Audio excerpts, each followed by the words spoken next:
All right, so welcome back to the Beast Game Podcast. And Amazon has concluded this season of Invincible. Invincible.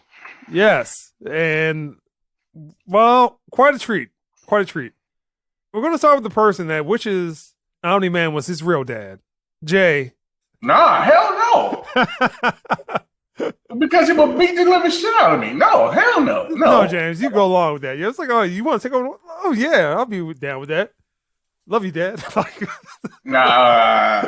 Well. Omni-Man, you are the father. How do you feel about this episode of Invincible and the whole entire series? It was amazing. And it's even more amazing after I did the research on Invincible and I see what they're going. And if they go that route, this is going to probably be one of the best animated superhero shows ever. Like, when you say you research, James, did you actually look at some of the comic books, or did you look at just what people said online? No, I actually went, was it Comicstorian, something like that? When they actually go through the comics. And yeah, that YouTube channel? Yeah. Yeah, he does a pretty good job, I think. Brutal. He's awesome, dude. It's so brutal. Yeah. I enjoyed it. I did not expect it to go this way. I didn't expect it as graphic as it was. Omni-Man killed a whole train of people by holding his son's face in front of the train. I'm like, that was not in the comic books. No, it wasn't. I've never even heard of something like that. That is the one thing I think about when I think about that episode. Like, I don't think about anything else. Yeah, I did not expect that at all. I mean, I knew it was going to get real, but I did not expect that. I mean, that was, wow. Omni-Man says Earth is not yours to conquer. I love your mom, but more so like a pet. Like, damn! It was like, I had to do something while I was here, man. Right. He was just dropping truths to him. Well, I didn't say it was truthful, but to him, it was the fucking truth. And it's the realness. I knew it was going to get real, but I didn't think it was going to get that real. I didn't think it would go that deep into it, and I didn't think that he would beat the living dog shit out of him like he did. People actually thought that he hated this man. The thing was, from the first episode, he was hoping that his son did not get his powers. It turns out that he had the powers, and he was still beating the crap out of them. Even though it was rough, it was very entertaining, and I was immersed into what was going on. And it kind of went into like Dragon Ball Z territory, which just yeah, it's over 9,000. Beating each other, yeah. I mean, it got really, really bad, and I'm just curious to see what the next season is going to bring. Obviously, they're going to have to build up to something big, and I guess the filler would be all the other villains in the show, and then maybe the third season or halfway through the second season, they're going to do the big reveal. I think they're going to build up to that. I don't think it's going to start off on that. What do you mean, with the Ultramites or the? Yeah. I think next season's going to be a filler season, then get to the Viltrumites. There's a real fucked up villain he deals with that pops up throughout the comic book every once in a while. I think Invincible's got one arch nemesis. Yeah, like, I know he's got a couple. About. He's got a arch nemesis and stuff, and more than likely they're gonna bring him in because he's a black guy. I forgot his name, but I know you're talking about. He got like a weird shaped head. He unlocks a lot of shit that happens for later episodes. Mm-hmm. Let's go to Matt. Matt? Last episode, regardless if it was animation or not, has probably been one of the better storytelling episodes that I've seen in a very long time. I know a lot of times with Marvel, it's either too much action, not enough storytelling, as far as what people are expecting from these TV series. This episode was a great combination of action, blood, gore, violence. It reminded me of The Boys with Mortal Kombat features, essentially amazing. And then the way that they can subtly talk about, I don't follow the comic books like Keith or did any of the research like James, because I kind of want to be surprised by a lot of this, but to see the way they progressed it in one episode is amazing. I cannot speak enough of this. I think the part that got me, where Invincible rescues one of the pilots, the first pilot. Yeah. He's on the ground. He takes off his mask. He's like, oh, thanks, Invincible, blah, blah, blah. And the next thing you know, Omni-Man flies right behind him. Right. And then I That's kind of had a true. glimpse of 300 where the bad guy was Xerxes is behind the guy like that. And then all of a sudden he turns around and whoosh, squishes his fucking face. I had to stop the damn thing because I didn't expect that. I was like, okay, it could have happened. There's a lot of violence. It was just like so fucking sudden. It was so quick that I had to pause because my jaw like fucking dropped. And that shit with the train, so I don't know if they put a lot of money in this particular episode, but the animation of it, the gore, like who thinks of this shit? It's just fucking classic. Like and that just one, oh man. Again, I just keep thinking about that one. It was like, you did that, Most- Mark. You did that. I'm like, oh, shit. Yeah, it was unfucking real. Like, who thinks of this shit? Apparently they do. So Amazon has done a great job of coming out with original content and trying to be this powerhouse. If anything, it's like The Boys, except animated version. I really, really enjoyed this series, and it gave me time to breathe. Although I kind of wish this happened after Falcon and Winter Soldier. That way they had something that tied me over and passing through May. You have a month to recover. There All you right. go. Thinking positive, Mike. All right. So, Keith, how'd you feel about this season of Invincible? Since you know more about all this. Fucking blown away. I was surprised. I had my reservations. Hesitant because I didn't like all the little filler and stuff, and I thought the animated episodes should be shortened to like 30 minutes instead of 45 to 50 minutes. But this last episode was phenomenal. In a broad sense, for anyone who read the Walking Dead comic books, you kind of knew how things were going to pan out in the Walking Dead TV show, how it is with me and Invincible. Kind of got an idea like what they're going to come up with. But I would say 60% of what went down in this episode wasn't in the comic books. Drop it down and just like crush that pilot's head, that on the level of like fucked upness. Goddamn. The train grabbed Mark by the back of the head. It was a lot more brutal animated than it was depicted in comic book format. I thought it was fantastic. I like the direction they're going with it. I'm along for the ride. There's a lot of places they can go with this. I got to say one thing that they're doing far better than comic book is Adam, Eve, and Invincible's relationship, his relationship with his friends and even his girlfriend, playing out a lot more naturally. Comic book was very much like things would get wrapped up in an issue. And this one, the entire season, is happening far more organically. I like that Mark's mother has more of a role to play. In this, she was the one who was discovering Omni-Man's duplicity, accelerated the whole subplot with Mark's friends and everything. And it's fine. But again, it just feels much more natural than it did forced in the comic books. I'm glad it didn't stick with the whole cliche of Invincible of Mark being this naive kid, not knowing what to do, stepped up at the end. I don't think anyone got the impression that he was just this naive idiot, stepped to his dad, even though he had no hope in the world of taking him out. And making Omni-Man as threatening as he was, that tension level throughout the last 2 or 3 episodes have been pretty high because played his storyline out. Plus, he's not like Superman where he has something that can harm him. The only thing that saved him was Mark playing on his emotions. Yeah. It's the only thing that saved him, the fact that he had a glimmer of humanity and stuff. So he takes off and flies off in tears, crying that what he did and everything. That first episode, when he was training with Mark and then he got pissed, straight punched him in the chest. Yeah. All sons and fathers had a moment like that, feeling yourself, and then you got to kind of get put in your place. If Omni-Man did it, that boy went flying back 2 states. I was like, damn. You kind of got that Omni-Man wasn't playing on that same level. Next season, I'm going to miss Omni-Man just jumping up and dropping in and just doing something ratchet for like 20 seconds and then flying off. I'm going to miss that. I'm excited to see where they take it. They got a good formula here, lay it out there, so I'm all for it. So I'm excited to see what they do next season. Fucking amazing. If you haven't watched the show, you out of your damn mind, you need to go watch it. I'm about to run the whole season back. I would just say the only negative is Zazie Beetz' character, because even towards the end of the last 10 minutes of this, she was like, yeah, I know Omni-Man's your dad. So you knew, one, at the college that he was invincible. That's exactly what I said. Yep. Exactly what I said. That pissed me off. Yeah, so I'm just talking about her character looks weak in this episode because you were giving him a whole bunch of crap about you being late, you're doing this, but you know he's out saving the world and potentially saving the universe. He went to Mars. So that, and also if you understand that Omni-Man is his father, how can you be upset at him?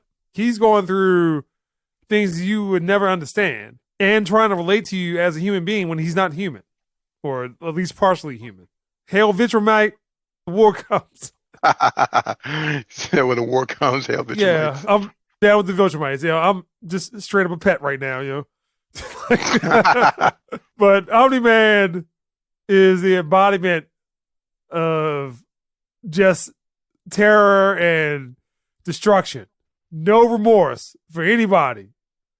And again, I just keep going back to when he held Mark's face in front of the train, and Mark's trying to save the people, but he's also killing them at the same time. And then Omni-Man gets out of the train, yo, don't go against me. This is not going to end well for you. And nor shall it end well for Earth. Omni-Man's a beast. All right. That's all I'm saying. I kept saying all those gifts about Omni-Man. And then I rewatched all of the Omni-Man deaths on YouTube. The Guardians of the Globe caught that. That Batman character just got whiplash. It was like, bing! I'm like, oh! Fatality. Hell, Viltrumite, So, Jay, what score would you give the season of Invincible? A 9.5.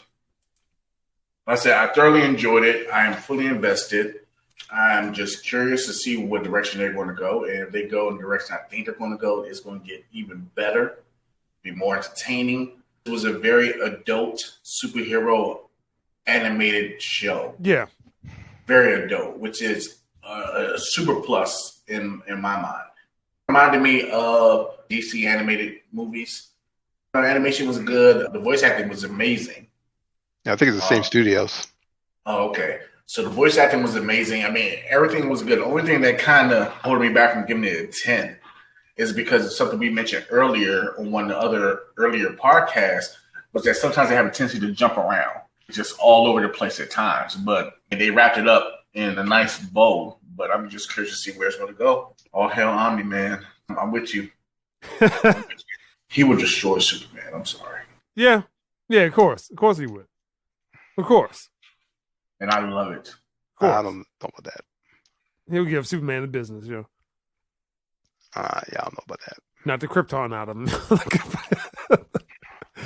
All right, Matt, what score would you give? I would give this a 10. The reason why I give it a 10 is, one, this is an unknown property for the majority of the public, and the fact that they can take it and make it such a phenomenon with excellent storytelling where you don't have to actually know the franchise and slowly introduce the character and development. Automatic 10, and the fact that that last episode can actually give you hints, especially for those that follow it. I don't know exactly what's going to go on in the future, and from what the Beast Gang is hinting is that there's actually bigger storylines than what has been presently shown or even hinted. Shows me that storytelling is going to be amazing, and from what I heard, this is going to go into 7 seasons, so it's going to be amazing to watch. I can't explain anymore. I'm just as excited about when they did Marvel movies as I am with this particular series. 10 out of 10. Keep it going. All right, Keith. I give it a 9. It was a great first season. Again, just like there were some slow parts, some inconsistencies with the animation. I think that was done to save money. I like the slow burn for the show, especially with Omni-Man. Changes that they made from the comic books to the TV show, those changes actually work for the most part. I read the whole comic book series, first issue to the last one. There were lots of times I was just completely surprised by an episode. The Guardians of the Globe, the way they caught it, I think I showed it to you guys. It was only like 1 or 2 pages and like a little panel for each one of the Guardians' deaths. It was nothing at the brutality that went down in that. They found what that was going to make this show stand out early on. Now that they know it and they know it works, I'm looking forward to seeing what else. Can't wait to see what's happens next. So I'll give it a 9. 9 out of 10 for me.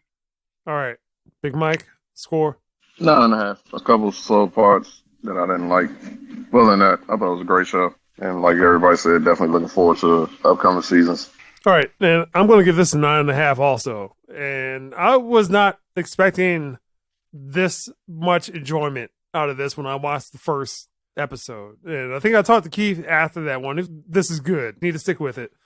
And I think the saddest part for me right now is that there won't be another episode this week. It was good to have Falcon and Winter Soldier and Invincible. It was a good balance between that animation and live action.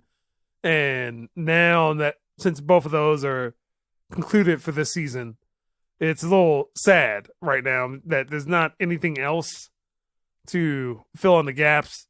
And I think for me, the only negatives I have is probably like Zazie Beet's character. I think just some of the pacing of the episodes could have been a little bit better, but other than that, I mean, this show has a lot of potential. Probably say more potential than what The Boys had. I mean, The Boys is a good show, but that second season, not as impactful as the first season. In a wet dream of mine, Homelander and Omni-Man are just wrecking shop for everybody. There needs to be some crossover universe. Any other wrap-up comments? It's gonna be brutal. James, you know what I'm talking about. Like, wait till the whole. It's gonna get real, man. I don't know if I'll be able to take it. I may have to. I don't know. If it goes that way, it's gonna be tough. Everybody remember, there's more than one Viltrumite out there. Yeah. Omni-Man's not the only one out there. And he's not the strongest. No. Yeah, and then he's probably. I would say he's probably mid to low tier. Yeah, he's like nowhere near. He's nowhere near the worst one of them all, man. They got some horrible ones. And then you kind of get glimpses of Cecil, how he was masterminding certain things, like the robots, the cyborg robots. Right. So it was like, all right, well, now I see why he was trying to do that, because Omni-Man was going to get busy. He was basically prepping. He knew Omni-Man did that shit. He just had no proof. Even though he knew that Omni-Man could go through them, but shit, that gives him some time, right? And maybe because I don't understand, that detective who had the dirt on Omni-Man, the demon detective. Yeah, I don't understand if he knew that was happening, why they would banish him the way that they did. Cecil knew that something was going down and keep the demon detective from coming outright and accusing Omni-Man of it, and then having Omni-Man just go ham until Cecil was ready. Demon detective Hellboy was going to blow everything up, and then he and his wife get into an argument, and then Omni-Man just goes insane. They didn't know what the hell was going on, and they didn't want the train, like, they didn't want the last 3 episodes to happen. Basically, he's trying to stop the last 3 episodes from happening, and that unfortunately did not work. But wouldn't the demon guy have some form of power? Superman has weakness of kryptonite and magic. Omni-Man's only weakness is that he's got a soft spot for baseball and his son. Clearly, you saw how far that soft spot went, because he beat the shit out of that boy. He beat the brakes off him. Say it again. He beat the brakes off of that boy. No. Go back to the weakness. Yeah, Superman's weaknesses are like kryptonite and magic. And what's Omni-Man's weakness? Sentimentality. If he don't fuck with you, it's a wrap. They didn't even damage his fucking outfit. And again, the Immortal caught it twice. Oh, that was funny, yo. He's like, I thought I killed you. All right. So, Beast Game Podcast, everybody. Rewatch Immortal. I mean, not Immortal, but Invincible. Rewatch Immortal, catch it again, like the first one. But yeah, rewatch Invincible. All right. Did he just not die? Who? Immortal? He's immortal. It's like a Highlander or something. Yeah, his thing was that he's been alive for like centuries. He doesn't know why. And as he keeps living, he gets more and more powerful. So now he's strong and can fly. And here we are, born to be kings. Well, to tell you the truth, if that was the case, and he was an immortal like Highlander immortal, he can get decapitated. He used to be done. That just shit don't work, dude. I know. I'm just saying. It don't work. So he keep coming back then, basically. If you reattach his limbs, they come back and stuff. Keep coming back to get destroyed. I mean, he got some good hits in, but it didn't phase him. They did 2 of those monsters, those big monsters. Omni-Man would still destroy them, okay? Both of them? If they had 2 of those monsters on steroids. Yeah, the Viltrumites, they're not invulnerable. Superman invulnerable. It's like they catch a beating, but goddamn, got to be willing to go that level. They do have one weakness. Yeah. And it makes a certain weird kind of sense. So they'll talk about it in the show. But I mean, I know what you're talking about. I'm just not going to say it. Definitely nothing hokey like a radiation, anything like that. Kryptonite or some shit. Nothing like that. All right. Beast Game Podcast.